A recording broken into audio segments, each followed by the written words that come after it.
तो दोस्तों स्वागत है आपका हमारी नई वीडियो में। हम आपको भूत प्रेत और पैरानॉर्मल से जुड़ी कुछ ऐसी सच्ची स्टोरी सुनाते हैं जो कि लोगों के साथ घटी होती है। और जो भी ये स्टोरी हम आपको सुनाते हैं ये बिल्कुल रियल और ऑथेंटिक होती है। तो आज हम आपको एक ऐसी ही रियल सच्ची स्टोरी, एक सच्ची घटना सुनाने वाले हैं जो कि उत्तर प्रदेश के एक गाँव में घटी थी, जिसमें कि चार दोस्त थे, वो एक साथ स्कूल में पढ़ते थे और वो 9वीं क्लास में पढ़ते थे। तो चलिए शुरू करते हैं। तो उत्तर प्रदेश के इस गांव में 4 दोस्त पढ़ते थे। ये बात है 2019 की। उस टाइम क्या था कि ये चारों दोस्त इतने पक्के थे कि ये शाम को जो है जब छुट्टी होती थी तो एक दूसरे के घर चले जाया करते थे, साथ पढ़ाई करते थे, साथ खाना खाते थे। तो ऐसी इनकी दोस्ती थी। तो एक दिन क्या हुआ कि ये खेलते खेलते, ये शाम को खेलने भी जाते थे। तो एक दिन क्या हुआ, ये खेलते खेलते वहाँ पर एक पुरानी हवेली है, उस हवेली की तरफ जाते हैं। उस पुरानी हवेली की तरफ जाने के बाद जो है इनको पता नहीं था उस हवेली में है क्या। तो वहाँ पर पुरानी हवेली के पास वहाँ पर कोई भी गांव वाला नहीं जाता था। वो गांव से कम 1-2 किलोमीटर दूर थी। ये साइकिल चलाते चलाते वहाँ पहुँच गए थे और इनको ये बहुत ही ज़्यादा अट्रैक्टिव लगी ये जो हवेली थी। और यहाँ पर जो है इन्होंने खेलने का सोचा कि हम यहाँ पर हाइड एंड सीक खेलेंगे, मतलब छिपम छुपा खेलेंगे। उसके बाद जो है इनमें से एक तरुण नाम का लड़का जिसकी उम्र थी कम से कम 13 से 14 साल, वो क्या करता है कि इस हवेली की पीछे की तरफ जो है छिप जाता है। तो वहाँ पर एक पुराना कुआं होता है जिसके बारे में इनको नहीं पता था। और वो कुआं अभी तो जो है उस टाइम तो ढका हुआ था एक लोहे की जाली से, जो लोगों ने ढक दिया था। तो ये वहाँ पर छिप जाता है। छिपने के बाद जो है जो दूसरा दोस्त था इनका, जो कि इनको ढूंढ रहा था, तो वहाँ पर जो है कुएं से इसको एक आवाज़ आती है इसका नाम लेकर, तरुण तरुण ऐसे इसके पास आवाज़ आती है। लेकिन ये सोचता है कि शायद मेरे दोस्त ने मुझको ढूंढ लिया और वो फिर दोबारा वहाँ से उठकर दूसरी तरफ छिप जाता है। लेकिन होता कुएं के पास ही है। लेकिन कुएं से फिर दोबारा 2-3 बार फिर आवाज़ आती है। तो वो देखने लगता है यार अभी अभिषेक तो यहाँ पर आया नहीं है, ये आवाज़ किसकी है। तो वो उस आवाज़ को फॉलो करते करते थोड़ा सा आगे चला गया और शाम का टाइम था, कम से कम 7 साढ़े 7 बज गए थे, अंधेरा होने लगा था। तो उसने देखा कि वहाँ पर एक कुआं है और जब वो उस कुआं में झांकने लगा तो देखा कि उस कुएं में कुछ ना कुछ है, मतलब कोई इंसान उसको उस कुएं में दिखा। तो वो वहाँ से निकला और भागा भागा अपने दोस्तों के पास गया। दोस्त सारे इकट्ठे हुए और उनको बताया कि इस कुएं में पीछे, इस हवेली में पीछे एक कुआं है और उस कुएं में कोई ना कोई इंसान है जो कि गिर गया है, तो हमको उसको बचाना चाहिए। तो ये चारों मिलकर जाते हैं और उसको बचाने की कोशिश करते हैं। तो वो देखते हैं उस कुएं में झांक कर, तो वहाँ पर कोई भी नहीं था और इनके पास एक टॉर्च थी। इन्होंने टॉर्च भी जलाई तो कुएं में खाली गंदगी पड़ी हुई थी, थोड़ा बहुत पानी था, लेकिन इंसान जैसा उनको कुछ भी नहीं दिखा। उसके बाद जो है वो अपने दोस्त से कहते हैं कि तुम शायद डर गए होगे या फिर तुम मजाक कर रहे हैं हमसे कि मैं तुमको ढूंढ ना लूँ, ऐसे ऐसे वो बोलते हैं उससे। लेकिन वो बोलता है कि मैं तुमसे बिल्कुल मजाक नहीं कर रहा, मैंने वो इंसान मतलब उसमें देखा था, कोई आदमी उसमें पड़ा हुआ है और वो मेरा नाम लेकर मुझको पुकार रहा है। तो इनके दोस्त बोले कि अगर कोई इंसान भी होगा तो वो तुम्हारा नाम कैसे जानता है। लेकिन वो बोलता है कि मुझको ये नहीं पता, लेकिन मैंने इसके अंदर एक इंसान देखा था और वो मुझको आवाज़ लगा रहा था।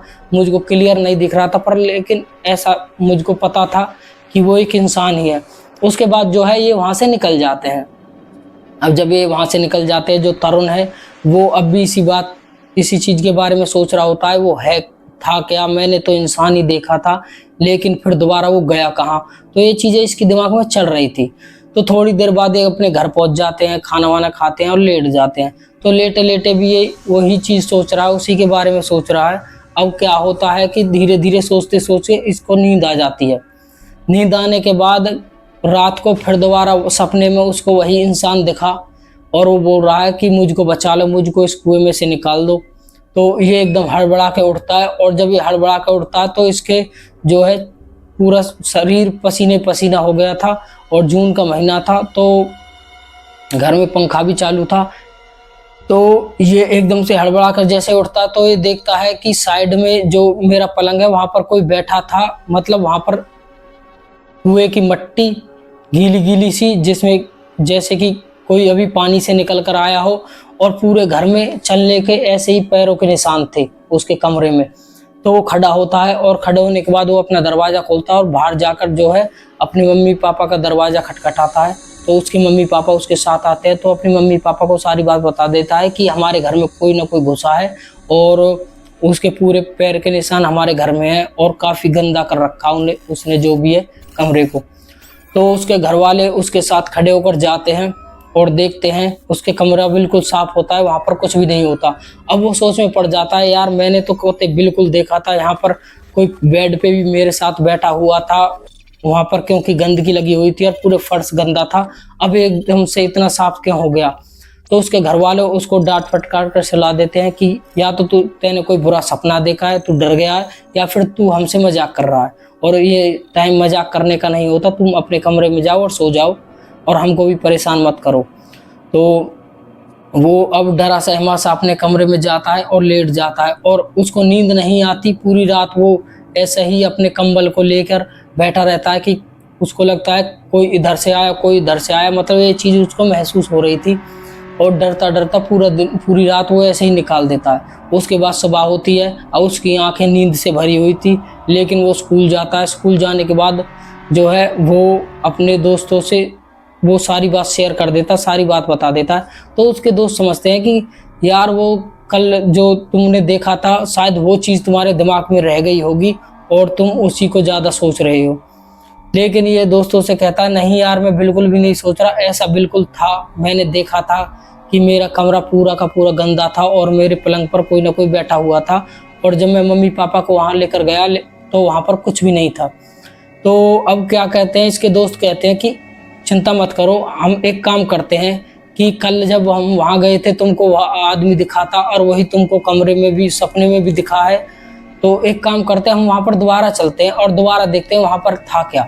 तो ये अपने जैसे ही स्कूल से इनकी 3 बजे छुट्टी होती है, ये अपने बैग वगैरह छोड़कर स्कूल में ही और अपनी साइकिल लेकर वहाँ पर चले जाते हैं।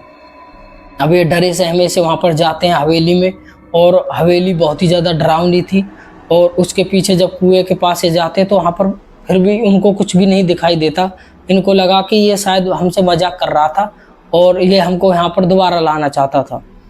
तो ऐसा करते करते ये अब वहाँ से निकलना चालू हुए तो इन चारों को पीछे से अब आवाज़ आई कि मुझको बचा लो, मुझको बचा लो। तो ये चारों अब समझ गए कि यहाँ पर है क्या। उसके बाद ये चारों मुड़ते हैं, दोबारा कुएं की तरफ देखते हैं तो उस कुएं में उनको फिर कुछ दिखाई नहीं देता। तो वो बोलते हैं कि अब हमको यहाँ से निकलना चाहिए। उनका दोस्त एक अभिषेक था, वो थोड़ा मैच्योर था, वो थोड़ा समझदार था, वो समझा।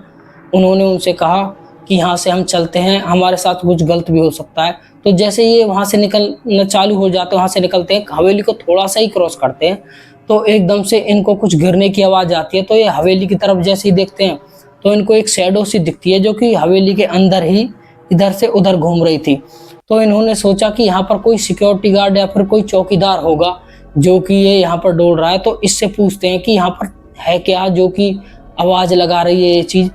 तो वो अब हवेली के अंदर प्रवेश करते हैं, हवेली के अंदर चले जाते हैं। तो हवेली का जो मेन गेट था वो तो बंद था, तो साइड में खिड़की थी तो उसके शीशे टूटे हुए थे। तो ये उस शीशे से एंटर करते हैं, उस खिड़की से एंटर करते हैं अंदर की तरफ। और अंदर की तरफ ये जब चारों को चारों चले गए, अब हवेली को देखने लगे। हवेली पूरी की पूरी सुनसान थी भीतर से और काफ़ी अंधेरा था। तो ये उसमें आवाज़ लगाते लगाते अब जा रहे हैं, अंकल अंकल। लेकिन अंकल हो वहाँ पर कुछ हो तो इनको जवाब दे। तो इनको कुछ भी वहाँ पर जो है अंकल वगैरह कुछ भी नहीं दिखाई दिया। ये पूरी हवेली घूम लिए, इनको कुछ भी वहाँ पर दिखाई नहीं दिया। तो अभिषेक ने इनसे बोला कि काफ़ी रात हो गई है, इस टाइम कम से कम 7:30-8 बज गए थे कि हमको यहाँ से निकलना चाहिए और हमारे घर वाले भी परेशान होंगे, वो भी हमको ढूंढ रहे होंगे हम गए कहाँ। और हमने अपने स्कूल भी जो है, स्कूल में बस्ते भी, अपने बैग भी स्कूल में छोड़ दिए हैं, तो बैग तो हम कल स्कूल से ले लेंगे, तो अब हमको घर पर जाना चाहिए। तो ये सारे के सारे दोस्त मिलकर अब घर की तरफ रवाना हो जाते हैं। और जैसे ही घर की तरफ रवाना होने के लिए निकलते हैं, अपनी साइकिल पर बैठते हैं, इनको दोबारा से आवाज़ आती है कि मुझको बचा लो, मुझको बचा लो। तो ये चारों के चारों एकदम से अपनी साइकिल पर बैठकर और वहाँ से इतनी तेज़ साइकिल चलाते हैं, इतनी तेज़ साइकिल चलाते हैं कि थोड़ी देर में ये अपने घर पहुँच जाते हैं।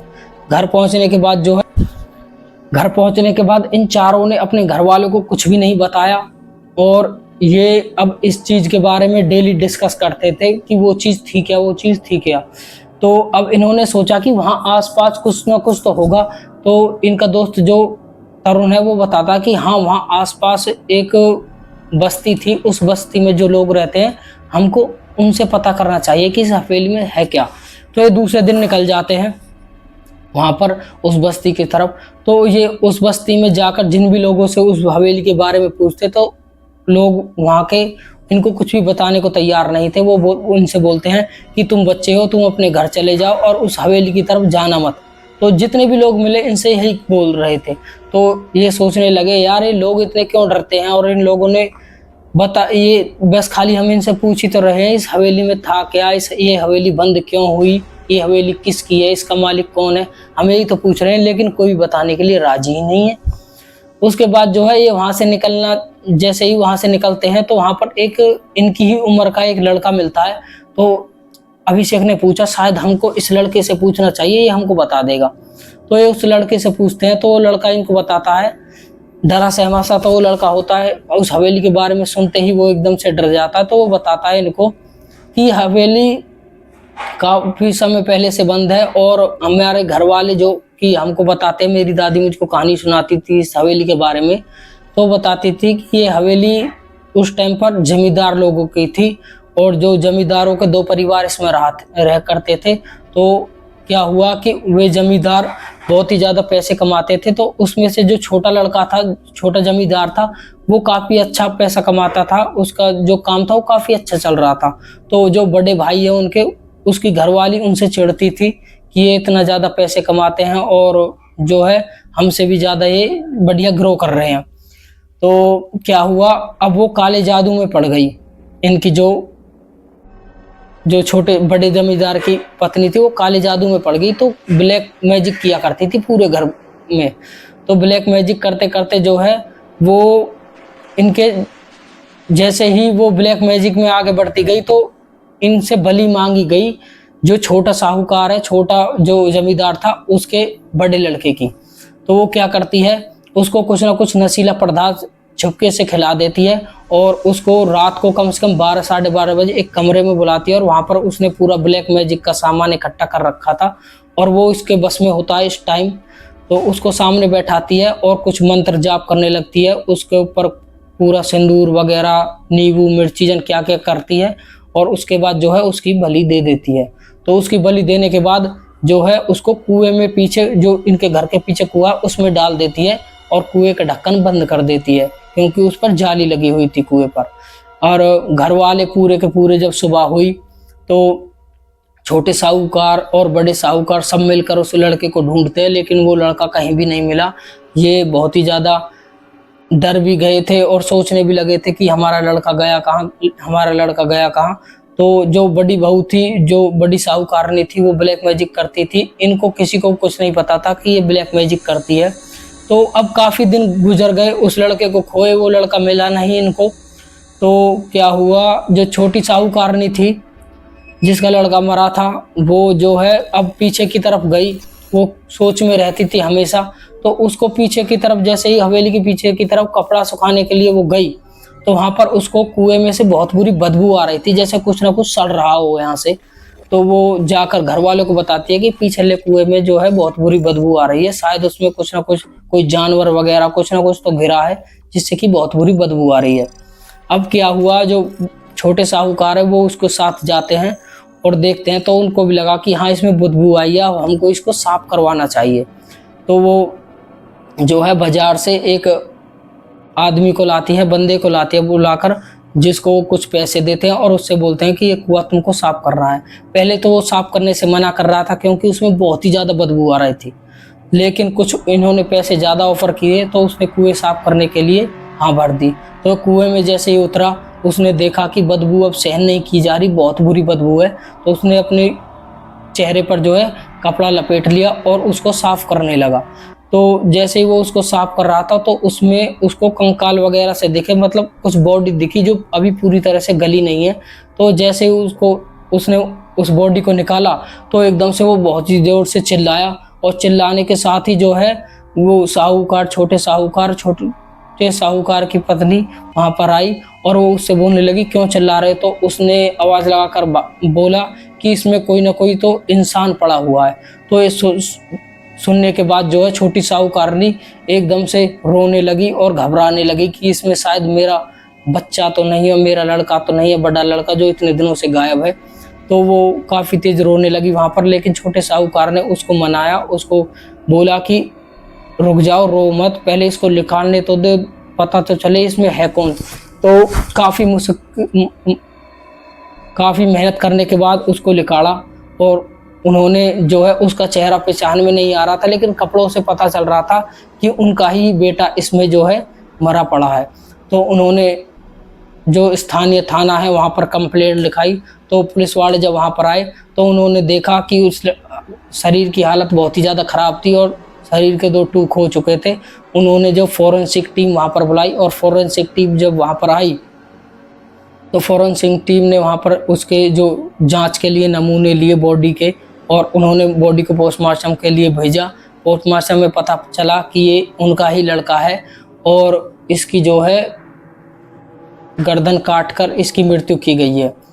तो अब ये पता लगाना था इसकी मृत्यु करी किसने है। तो अब घर वाले से पहले छानबीन करनी चालू की पुलिस वालों ने। पहले घर वालों के बयान लिए सबके, तो सबके बयान सही जा रहे थे, लेकिन जब बड़ी साहूकारनी आई तो वो कुछ अजीबोगरीब बयान दे रही थी उनको, जैसे कि वो बिल्कुल भी उसके चेहरे पर डर नहीं था, ना कोई गम था कि लड़का मरा है। तो थोड़ा सा पुलिस वालों को उस पर शक तो वहीं हो गया था कि इसको कुछ भी रिग्रेट नहीं है, इनके घर से, एक परिवार से एक लड़का गया है जो कि इसके भाई लड़के समान ही था, और ये फिर भी कुछ भी मतलब ऑकवर्ड फील नहीं कर रही है, मतलब इसके चेहरे पे थोड़ा सा भी वो नहीं है कि इसको रिग्रेट हो कि हमारा कोई बच्चा गया है। तो पुलिस वालों ने अब उसको शक के पहले नंबर पर ले लिया।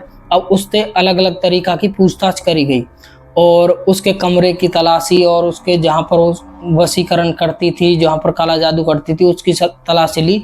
तो पुलिस वालों को बहुत ही ज़्यादा वहाँ पर जो है कामयाबी मिली। वहाँ पर उनको जो है उस लड़के के बाल वगैरह कई चीज़ वहाँ पर मिली, उनके सैंपल लिए गए, वे सैंपल उसी लड़के के मिले और फिर उन्होंने उसको कचहरी में बुलाया, थाने में बुलाया और उस औरत से वहाँ पर पूछताछ करी। तो उस औरत ने अब सोचा कि मैं पकड़ी तो गई हूँ, तो उसने सब कुछ सच सच बता दिया पुलिस को कि ऐसे ऐसे हुआ था, मैंने जो है इनको बलि दी मैंने इस लड़के की, और मैं चाहती थी कि मेरा जो लड़का है वो इससे छोटा है और वो ही पैसे वाला बने और ये उससे आगे नहीं निकले, जैसे कि मेरे पति से छोटा जो मेरा देवर है वो आगे निकल गया पैसे कमाने में। तो पुलिस वालों ने फिर उसके ऊपर FIR करी, उसको जो है जेल में पहुंचा दिया। तो अब जो बड़े साहूकार थे वो बढ़िया आदमी थे, तो उन्होंने बोला कि जो इसने गलती की है वो बहुत बड़ी गलती है और ये माफ़ करने लायक नहीं है, जो अदालत सज़ा सुनाएगी वो सज़ा में मंजूर होगी हमको।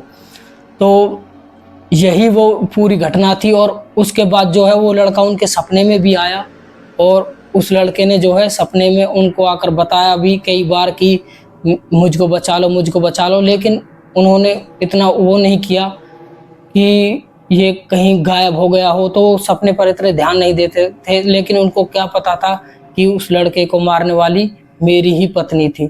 तो दोस्तों ये थी आज की स्टोरी। अगर ये स्टोरी आपको अच्छी लगे तो हमारे चैनल को लाइक करें, शेयर करें, सब्सक्राइब करें। मिलते हैं हम आपको अगली वीडियो।